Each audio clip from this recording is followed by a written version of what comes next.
I wanna point at a different effect being applied to a keyboard, something that sounds like strings. This time around, I'm using something that is known as the vintage mellotron. It sounds like this by its own.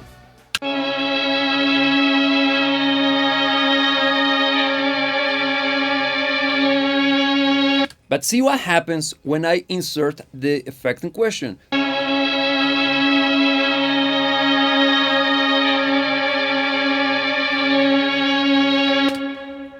It becomes bigger and wider sounding. As you can see, once I inserted the effect, the whole thing felt bigger, expansive, and kinda wider in scope. And if I can give Depeche Mode credit for something, is the incredible use of effects. They truly are masters of sound design.